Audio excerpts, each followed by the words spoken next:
Chapter 14 water, class 6। तो बच्चों इसका पार्ट 1 हम पढ़ चुके हैं। तो चलिए आज पार्ट 2 का समय है, तो चलिए स्टार्ट करते हैं। तो पार्ट 1 में हमने कहाँ तक पढ़ा था? Water cycle. तो वाटर साइकिल तो आप समझ में आ ही गया हो किस प्रकार से वाटर साइकिल चलता है। तो पानी ज़मीन से ऊपर जाता है धूप से और फिर ज़मीन पर ही आ जाता है। तो चलिए उसके बारे में आगे जानेंगे एक एक्टिविटी के द्वारा। तो देखिए, take two similar plates, place on the plates in sunlight and keep the other under shade. तो यहाँ पर क्या करेंगे, हम 2 प्लेट्स लेंगे और एक को कहाँ रखेंगे, एक को जो है हम धूप में रखेंगे और दूसरी को रखेंगे छाया में। फिर कुछ समय बाद देखते हैं, क्या देखते हैं हम, तो जो हमने सनलाइट में प्लेट रखी है उसका पानी क्या है, उसका पानी धीरे धीरे क्या हो गया, वो उड़ गया। और जो छाया में रखी है उसका पानी धीरे धीरे कम हो रहा है। तो इससे क्या पता चलता है हमें, तो इससे पता चलता है कि जो पानी है वो कहाँ का ज़्यादा उड़ा है, वो उड़ा है जो सन में, यानी कि जो धूप में पर प्लेट रखी थी उसका पानी क्या होगा, उसका पानी जल्दी से उड़ जाएगा। ऐसा क्यों उड़ जाएगा? तो during the day time sunlight falls on the water in ocean. तो इसी प्रकार से जब दिन का समय होता है तो जो धूप है वो किस पर पड़ती है, वो पड़ती है ओशियन पर। तो ओशियन पर जब धूप पड़ती है तो क्या होता है, ये ओशियन पर भी पड़ती है, रिवर्स पे भी पड़ती है, लेक्स पे भी पड़ती है और पॉन्ड्स पे भी पड़ती है। तो फिर क्या होता है, the field and other land areas also receive sunlight. तो जितने भी फील्ड होते हैं, जितने भी एरियाज होते हैं वो भी सनलाइट को रिसीव करते हैं। As a result water from all these places continuously change into vapour. तो इससे क्या होता है, इससे जो पानी होता है वो लगातार वेपर बनता रहता है, यानी कि भाप बनता रहता है। जैसे कि आपने यहाँ पर देखा होगा, जो सनलाइट में आपने प्लेट रखी उसका पानी उड़ गया। तो क्यों उड़ गया, क्योंकि वो वेपर बन गया। और जो आपने छाया में रखी थी वो उसका पानी नहीं उड़ा, क्योंकि सनलाइट उसको नहीं मिली। उसी प्रकार से जो नदियाँ होती है, तालाब होते हैं, समुद्र होते हैं, उन सब का पानी, और जो हमारा लैंड होता है यानी कि जो ज़मीन होती है उसके ऊपर भी जो पानी होता है वो कैसे उड़ जाता है, वेपर बन के उड़ जाता है। तो इस एक्टिविटी से हमें समझ में आया किस प्रकार से पानी वेपर बन जाता है। तो इस प्रकार से पानी वेपर बन जाता है, क्योंकि जहाँ जहाँ सनलाइट पहुंच रही है वहाँ वहाँ से पानी लगातार उड़ता रहता है। तो इस एक्टिविटी से हमने जाना कि किस प्रकार से पानी क्या बन जाता है, वेपर बन जाता है, जैसे उस पर सनलाइट पड़ती है। तो समझ में आ गया आपको पानी कैसे वेपर बनता है, तो इस प्रकार से बनता है। तो अब देखिए, तो that is why we really notice its lose from a bucket full of water. तो यदि आप फुल ऑफ वाटर बकेट रख दोगे तो उसका ही पानी ऐसे ही लूज हो जाएगा। In sunlight evaporation takes place faster on heating after on a burner. तो यदि हम पानी को जो है गैस पे रखेंगे तो वो भी हीट बन जाए, मतलब यदि उसको गैस जला देंगे तो क्या हो जाएगा, वहाँ पर भी इवेपोरेशन होगा, तो वो और जल्दी होगा। On a heating water on a burner its evaporation takes place even faster. तो यदि वो गैस जो है ज़्यादा जलेगा तो क्या हो जाएगा, वो और भी ज़्यादा फास्टर हो जाएगा, यानी कि जल्दी हो जाएगा। Is there any other process through which water vapour get transferred into air. तो इसके अलावा भी क्या कोई है, बिल्कुल है। तो देखिए, lose of water by plants. तो प्लांट किस प्रकार से पानी लूज करते हैं, यानी कि प्लांट से किस प्रकार से पानी उड़ता है। तो आपने जो है चैप्टर 7 में पीछे पढ़ा होगा, तो प्लांट को उगने के लिए किसकी आवश्यकता होती है, वाटर की आवश्यकता होती है। बिना वाटर के कोई भी प्लांट अपना भोजन बना नहीं सकता है। तो यहाँ पर हम आगे देखेंगे एक्टिविटी में। तो देखिए, remaining part of this water is release by the plant into air as water vapour through a process of transpiration. तो जिस प्रकार से ट्रांसपिरेशन होता है उसी प्रकार से प्लांट से भी पानी के वेपर्स जो है उड़ते हैं। तो समझ में आया प्लांट से पानी कैसे उड़ता है, तो इसी प्रकार से पानी प्लांट से भी उगता है। Water vapour enter the air through the process of evaporation and transpiration. Is it lost for ever? No, we get it back again as we will see. तो हम जो है इसको बाद में प्राप्त कर लेते हैं। तो कैसे, तो देखिए, cloud, how are cloud form, यानी कि क्लाउड किस प्रकार से बनते हैं। Take a glass of half filled of water. तो यदि हम एक ग्लास पानी लेंगे तो wipe a glass from outside with a clean piece of cloth. और बाहर से क्या करेंगे, उसको साफ कर देंगे। Add some ice into the water. इसके अंदर क्या करेंगे, इसके अंदर हम थोड़ा सा आइस डालेंगे। वेट फॉर 1 और 2 minute. Observe the changes that take place on the outer surface of the glass. तो क्या करेंगे, कुछ देर इसको ऐसे ही रखेंगे और फिर ऑब्जर्व करेंगे कि इसकी सरफेस पर क्या परिवर्तन आता है।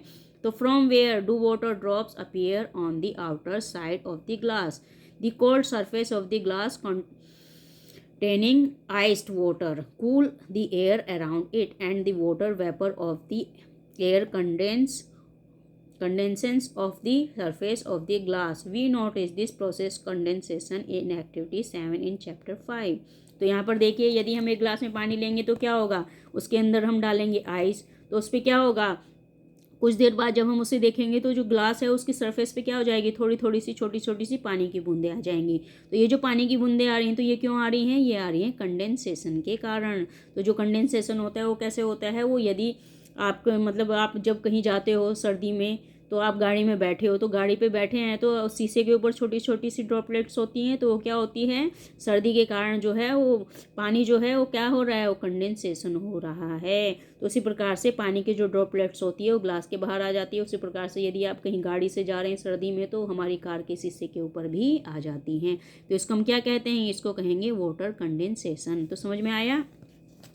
तो the process of condensation play an important role in bringing water back to the surface of the earth. तो ये कंडेंसेशन क्या करता है, ये वाटर को वापस लाने में अर्थ की सरफेस पर एक महत्वपूर्ण रोल निभाता है। तो अब देखिए कैसे होता है, हाउ डज इट हैपन, मतलब किस प्रकार से होता है। As we go higher from the surface of the earth it get cold. तो जैसे जैसे हम सरफेस से यानी कि जमीन समतल मैदान से हम पहाड़ की तरफ जाते हैं तो ये क्या होती है, ये ठंडी होती चली जाती है। When the air move up it get cooler and cooler. तो जैसे जैसे ऊपर जाएंगे वैसे ये ठंडी होती जाएगी और ज़्यादा ठंडी होती जाएगी। As efficient height the air become so cool that we water vapour presence in the condense to form tiny drop of water called droplets. तो जैसे जैसे हम ऊपर जाएंगे तो ये जो है छोटी छोटी सी बूंदें बन जाएगी, तो इनको क्या कहेंगे, इनको कहेंगे ड्रॉपलेट्स। तो it is the tiny droplet that remain floating on in air and appear to us is as cloud. तो ये जो छोटी छोटी सी जो बूंदें होती हैं ये क्या होती हैं, ये फ्लोटिंग होती रहती हैं यानी कि घूमती रहती हैं। इन्हीं को क्या कहते हैं, इनको कहते हैं हम cloud. It so happen that many drops of water come together to form of larger size। तो जब ये बहुत सारी एक साथ बढ़ जाती हैं तो क्या हो जाती हैं, ये बड़े में बन जाती हैं। देखिए यहाँ पे क्लाउड है ना, तो क्लाउड इसी प्रकार से फॉर्म होते हैं। तो ड्रॉप ऑफ वाटर, तो यानी कि इनका साइज क्या हो जाता है, बड़ा हो जाता है। Some drops of water become so heavy that they begin to fall. तो फिर जब ये ड्रॉप्स बहुत बड़ी हो जाती है तो क्या होता है, ये गिरना चालू हो जाते हैं। These falling water drops are what we call rain. तो ये जो ड्रॉप्स होती हैं वाटर की ये क्या कहलाती हैं, जब ये गिरने लगती है तो यही कहलाती हैं बारिश। In special condition it may also fall as hail as snow. और जब स्पेशल कंडीशन होती है यानी कि जब -डिग्री में टेम्परेचर चला जाता है तब क्या हो जाता है, या तो ये बर्फ़ की मतलब छोटी छोटी बूंदें बन जाती हैं या फिर ये बर्फ़ ही बन जाती हैं। तो thus the water in the form of vapour goes into air by evaporation and transpiration form cloud then the comes back to the ground as rain hail और स्नो। तो आपने देखा किस प्रकार से इवेपोरेशन होता है, तो ये ट्रांसपिरेशन होता है, उसके बाद क्या बन जाती है, ये क्लाउड्स बन जाती है। और जब क्लाउड बन जाती है तो फिर क्या होता है, ये वापस मैदान में ही आ जाती है, या तो बारिश के रूप में आ जाती है या बर्फ़ के रूप में आ जाती है। तो समझ में आया किस प्रकार से पानी वापस धरती पर आ जाता है। तो इस प्रकार से पानी जो धरती से ऊपर जाता है वही धरती पर नीचे आ जाता है। अब आ जाइए बैक टू दी ओशियन, यानी कि वापस कहाँ चलते हैं, वापस चलते हैं हम समुद्र की तरफ। तो what happen to the water that rain and snow bring to different region of the earth. Almost all the land surface are above the level of ocean. Most of the water that falls on the land as rain and snow sooner और larger goes back to the ocean. तो जब ये पानी ऊपर से नीचे गिरता है और जब सारे में ये फैल जाता है और नदियों में जाता है तो उसके बाद कहाँ जाता है, ये वापस ओशियन में आ जाता है। This happen is many ways. तो इसके जो है कई प्रकार से ये होता है। तो स्नो इन दी माउंटेन्स मेल्ट इनटू वाटर। जो माउंटेन के ऊपर स्नो होती है वो क्या होती है, वो मेल्ट हो जाती है पानी के रूप में। This water flow down the mountains in the form of stream and rivers. Some of the water that fall on land as rain also flow in the form of river and streams. Most of the rivers covered long distance and land ultimately fall into the sea or ocean. However, water of some river flow into lakes.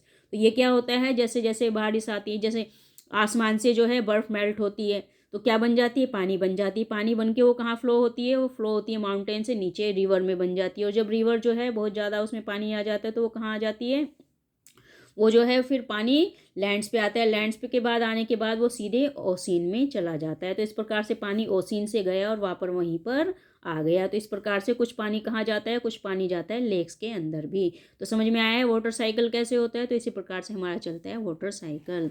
तो देखिए, the rain water also fill up the lakes and pond. तो ये जो मतलब ये जो water है जो कि रिवर्स में से आ रहा है, ये किसको भरता है, ये थोड़ी सी लेक्स को, झीलों को और पॉन्ड्स यानी कि तालाब को भी भरता है। Part of rain water gets observe by the ground and seems to the disappear in the soil. तो कुछ पानी जो है वो ग्राउंड के अंदर भी चला जाता है और वो जो है ज़मीन के अंदर यानी कि जो मिट्टी होती है वो उसको सोख लेती है। Some of this water is bought back to the air by the process of evaporation and transpiration. और कुछ पानी जो है ऊपर वापस चला जाता है किसके द्वारा, इवेपोरेशन और ट्रांसपीरेशन के द्वारा। तो the rest seeps into the ground, और बाकी ग्राउंड के अंदर चला जाता है। Most of this water become available to us as ground water. तो ये जो पानी है ये हमें कैसे अवेलेबल होता है, ग्राउंड वाटर के तौर पे। आप जो हैंडपम्प लगाते हैं, आप जो टुल्लू पंप वगैरह लगाते हैं, तो वो कौन सा वाटर इस्तेमाल करते हैं, वो वाटर इस्तेमाल करते हैं ग्राउंड वाटर। तो open well are feed by ground water. तो जो ओपन वेल हैं यानी कि जो कुएं हैं वो किसके द्वारा भरे गए हैं, वो ग्राउंड वाटर के द्वारा ही भरे हुए हैं। तो ground water is the source for the many lakes as well. It is also this ground water which is drawn by hand pump और ट्यूबवेल। तो ये जो पानी होता है ये लेक्स में जाता है। तो ये ग्राउंड वाटर का एक मेन सोर्स है जो कि हम हैंड पंप या ट्यूबवेल के द्वारा निकालते हैं। द मोर हैंड पंप्स और tube well that are use in an area, the deeper we need to dig to find this ground water. तो ये हम जो हैंडपम्प लगाते हैं वो कैसे करते हैं, उसको डिग करते हैं यानी कि उसको नीचे से खोदते हैं, जहाँ पर पानी मिल जाता है वहाँ पर हमारा वो पानी का लेवल हो जाता है। The loss in the level of ground water due to over use is worrisome. तो ये जो है ये पानी का लेवल कम हो रहा है, क्यों हो रहा है, क्योंकि हम बहुत ज़्यादा पानी का इस्तेमाल कर रहे हैं। तो ये क्या है, हमारे लिए परेशानी का सबक हो सकता है।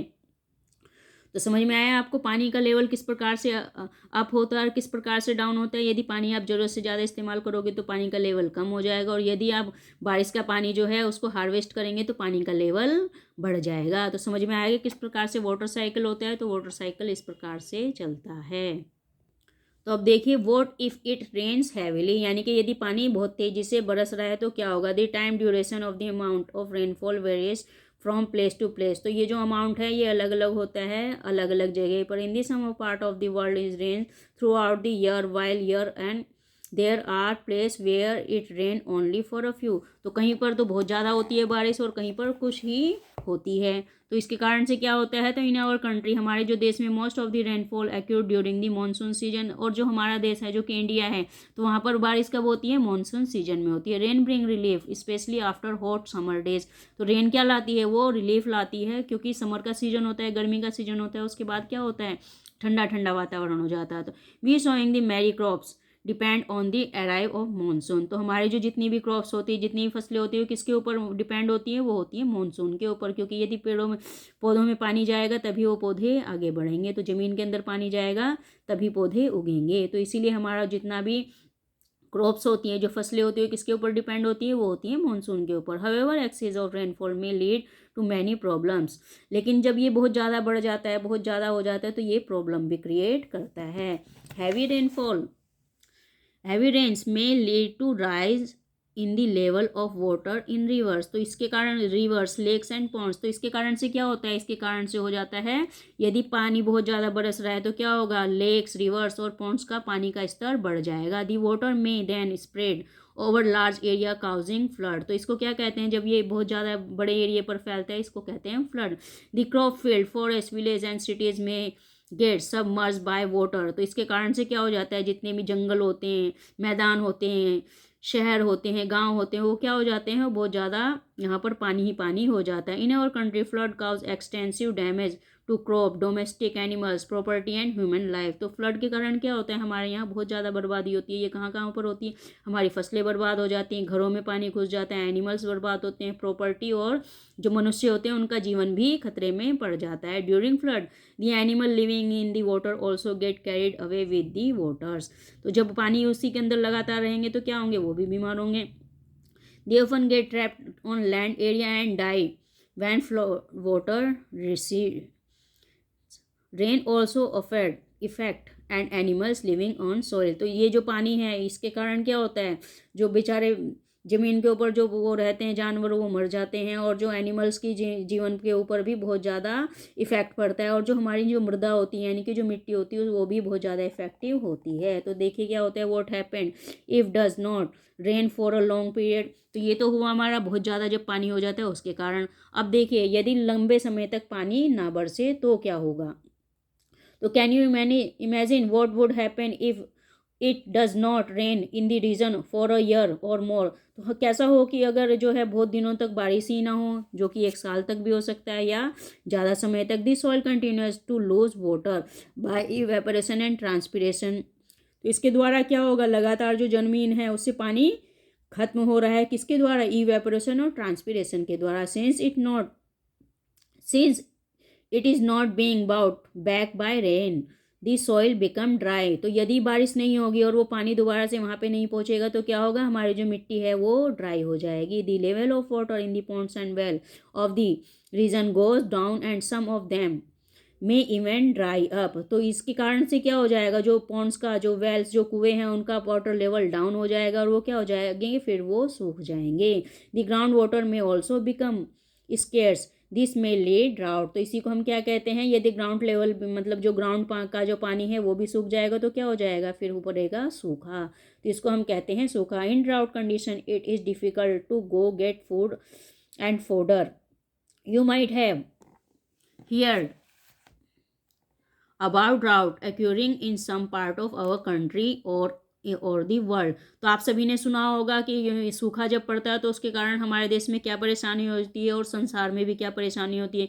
तो are you aware of the difficulties faced by the people living in these areas. What happen to the animal and the vegetations in these conditions?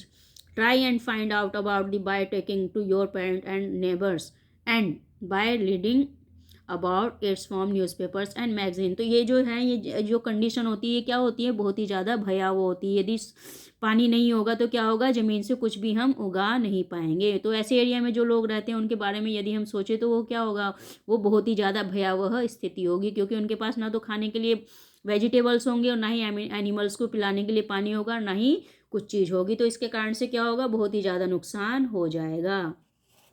तो ये जो है हम न्यूज़पेपर और मैगजीन के द्वारा भी हमें पता चलता है कि किस प्रकार से ये होता है। तो how can we conserve water, हम वाटर को किस प्रकार से कंजर्व कर सकते हैं। तो यहाँ पर हम देखेंगे तो only a small fraction of water available on the earth is fit for use of plants animals and human. तो जो हमारे जो पानी पीने के योग्य है वो बहुत थोड़ी मात्रा में अवेलेबल है, जिसको कि प्लांट एनिमल्स और ह्यूमंस इस्तेमाल कर सकते हैं। Most of the water in the ocean and it can not be use directly. तो जो पानी समुद्र के अंदर उसको तो हम सीधे सीधे यूज़ नहीं कर सकते। When the level of the ground water decrease drastically this cannot be used anymore. The total amount of water on the earth remain the same, but the water available for use is very limited and it decreasing with water uses। तो ये जो है ये पानी तो हमारे पास थोड़ी सी मात्रा में, लेकिन इसका जो यूज़ है हम बहुत ज़्यादा कर रहे हैं। तो जो पीने का पानी है, ये जो इस्तेमाल योग्य पानी है वो बहुत ही थोड़ी मात्रा में अवेलेबल है। The demand for water increasing day by day. लेकिन जो पानी की जो डिमांड है वो दिन पर दिन बढ़ती जा रही थी। Number of people using water increasing with the rising population. तो जिस प्रकार से हमारी पॉपुलेशन बढ़ती जा रही है उसी प्रकार से पानी का इस्तेमाल भी बढ़ता जा रहा है। In many cities long queues for collection of water are common sights. Also more and more water is being used for producing food and by the industries these factories are leading. तो ये जितनी भी फैक्ट्रियाँ लगी है वो ज़्यादा से ज़्यादा पानी का इस्तेमाल करती जा रही हैं। तो इसके कारण से क्या होता है, इसके कारण से समस्याएं पैदा हो जाती हैं। To shortage of water in many part of the world. तो इसके कारण से क्या हो रहा है, संसार के जो अलग अलग भाग हैं वहाँ पर जो है पानी की बहुत ज़्यादा कमी हो रही है। And it is very important that water is use carefully. We should take care not to waste water. तो हमें क्या करना चाहिए,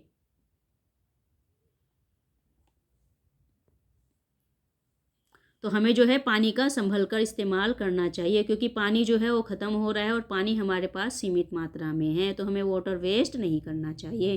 तो समझ में आया, पानी जो है सीमित है तो इसलिए क्या नहीं करना चाहिए, हमें वाटर को वेस्ट नहीं करना चाहिए। अब देखिए वाटर हार्वेस्टिंग किस प्रकार से हम कर सकते हैं, यानी कि पानी को किस प्रकार से बचा सकते हैं। One way increase the availability of water is to collect rain water and store it for later use. तो पानी क्या होता है, जब पानी बारिश का बरसता है तो हमें क्या करना चाहिए, उसको स्टोर कर लेना चाहिए ताकि उसे बाद में इस्तेमाल कर लें। Collecting rain water in the way is called rain water harvesting. तो इसको कलेक्ट करने के, पानी को कलेक्ट करने को क्या कहते हैं, इसको कहते हैं rain water harvesting. The basic idea behind the rain water harvesting is catch water where it falls. यानी कि इसका मतलब ये है कि जहाँ पर पानी गिर रहा है वहाँ से उसको पकड़ लो। तो कहने का मतलब ये है वहीं पर उसको रोक दो। तो what happen to the rain water that fall in place that are mostly covered with concrete road and buildings, it flow into drain it, isn't it. तो पानी जो है जब बरसता है तो जहाँ पे कंक्रीट के मैदान होते हैं तो क्या होता है, वो ड्रेन हो जाता है। तो from there water goes in river और lake which could be far away. तो ये क्या होता है, ये रिवर में चला जाता है, रिवर में चला, लेक्स में चला जाता है। तो ये क्या होता है, ये हमसे बहुत ही ज़्यादा दूर होता है। A lot of effort will then be required to get this water back into our home as the water did not seeps into the ground। क्योंकि हमारा जो जितनी भी जगह है वहाँ पे क्या है, या तो वहाँ पे कंक्रीट के हैं या फिर सड़कें हैं, तो पानी जो है बैक टू कहाँ नहीं जा पाता है, ज़मीन के नीचे नहीं जा पाता है। और ये जो वाटर चला जाता है लेक्स में तो वो हमारे घर से बहुत ही ज़्यादा दूर होता है। तो इसे हम क्या करना चाहिए, इसको हमें रोकना चाहिए। Here two technique of rain water harvesting are discussed. तो यहाँ पर दो टेक्निक बताई गई हैं। सबसे पहले क्या है, roof top rain water harvesting, यानी कि छत के ऊपर ही पानी को हार्वेस्ट कर लिया जाए।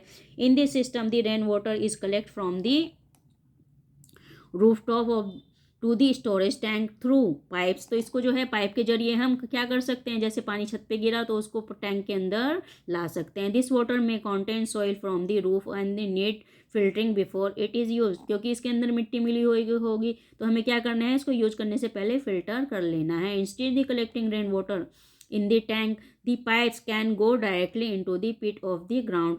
तो ये जो है हम टैंक में भी डाल सकते हैं। दूसरा हम क्या कर सकते हैं, इसको सीधे ग्राउंड में पाइप को डाल सकते हैं। This dam seeps into the soil the recharge और फिर रिफिल द ग्राउंड वाटर। तो इससे क्या होगा, यदि हम उसको जब ग्राउंड में डाल देंगे तो वो फिर से रिचार्ज हो जाएगा, यानी कि पानी उसमें भर जाएगा और जो वाटर लेवल नीचे गिर रहा है वो फिर से पुनः ऊपर आ जाएगा। तो समझ में आ गया ये प्रोसेस। अब दूसरा है प्रोसेस ये, another option is to allow water to go into the ground directly from the roadside drain and collect rain water। इसके द्वारा दूसरा ये है, तो यदि जो पानी सड़कों के पास जा रहा है वहाँ पे हम क्या करेंगे, उसको रोड साइड ड्रेन कर देंगे, यानी कि अंदर सीधे डाल देंगे ज़मीन के अंदर और पानी को कलेक्ट करेंगे। तो समझ में आ गया। और हार्वेस्ट करने का तरीका क्या है, तो इस प्रकार से हम क्या कर सकते हैं, पानी को हार्वेस्ट कर सकते हैं। तो समझ में आया आपको चैप्टर। तो इस प्रकार से क्या करना चाहिए, हमें पानी को बर्बाद नहीं करना चाहिए। यदि हम पानी बर्बाद कर देंगे तो क्या होगा, हमारे लिए पानी बाद के लिए उपलब्ध नहीं होगा। तो हमें थोड़े थोड़े पानी को भी बचाना चाहिए और जो बारिश का पानी होता है उसको क्या करना चाहिए, उसको हार्वेस्ट करना चाहिए। क्योंकि संसार में बहुत सारी जगह ऐसी हैं जहाँ पे पानी उपलब्ध नहीं है। हमारा देश भारत है जहाँ पर कि मानसून के द्वारा पानी उपलब्ध हो जाता है तो ज़मीन का लेवल बढ़ जाता है। लेकिन हमें क्या करना चाहिए, हमें पानी का लेवल को बढ़ाते रहना चाहिए ताकि फ्यूचर के लिए हमारे पास पानी बचा रहें। तो बच्चों आशा करती हूँ ये चैप्टर आपको अच्छे से समझ में आ गया होगा। यदि चैप्टर समझ में आया तो मेरे चैनल को सब्सक्राइब करें, लाइक और शेयर करें ताकि लगातार आपको ऐसे और भी वीडियो प्राप्त होते रहें।